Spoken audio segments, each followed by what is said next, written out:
سنځرخیلان زوم نه بیایي په وره تی کوم سنځرخیلان یاستئ تی ډیلکس سنځرخیلان یاست او ډیلکس وینې د هغه معاینې بیا ورته ویل ښځې دا پېښوریان معاینې نه پېژني چا و چا ته ویلی ول پېښور کې چا و چا ته ویل ستا معاینه څه وسه وکړم هغه ورته ویل ستا میټو څه وسه هغه دغه هسې معاینه ښیي ول زه بیا ستا میټو څه وسه پېښوریانو موږ معاینه ورته وایو ته یې ښځه نو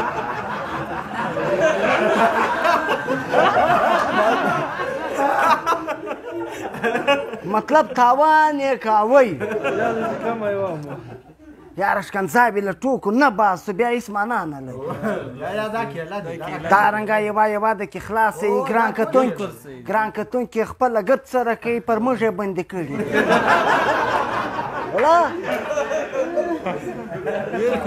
پرته څه د بابک او راته د څه اوسه کمپه دا رخسر و مژور ته لګیایي و میړه و ښځه ته لګیایي وینې نو دلته بیا چې شوق په ټوکو کې یوه وکړي تا اوس ښکنځا یوه ورځ ویلې ول ستا په ټوکو کې کله کله دارنګه شی راسي وینې کور یې سړی نشي اورېدی مال جانانه ستی په کور کې زما تر ټوکو بد شان کېږي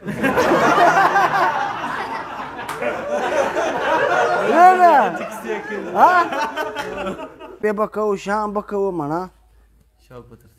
شوق به تر سارې ټکان به بند یاره اوس خو ټکان ډېر کې خلاص دی خالص ما په پروګرام کې ټکان نشته نور په هر شي کې ټکان په بانډار کې غلام نبي زلمی اوس څنګه په کوټه کې خلک په آیرنګ هغه ټیار لګېدلي دوی توپنچه راوکاږي ټک ټک ټکان په کوټه کې وکړي په پردي بیټک کې کار د څه دوی ټکان کوي چا راغوښتی دا چا سینۍ راغوښتی دا به شور هم ډېر کوي چې ته څه له ولاړې هوا د ګرده په دا دروازه کې بنده کړې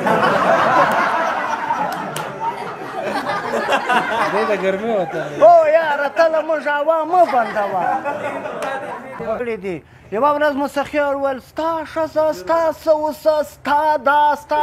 مال چې شي دی ول تا پر موږ ټوکې کړي دي ښه مال چې ما ټوکې نه وې کړي ته یې چیرې سپوږمۍ ته وخطا شوې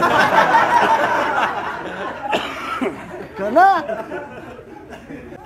دا دی مولوي صاحب مولوي صاحب خو هم د اسلام آباد په د احتجاجو کې ولیدی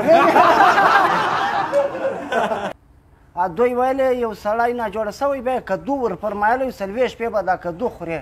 داسې 15 ورځې وخوړی بله ورځ چې تر کړکۍ سره ښکاره کوي واوره ورېده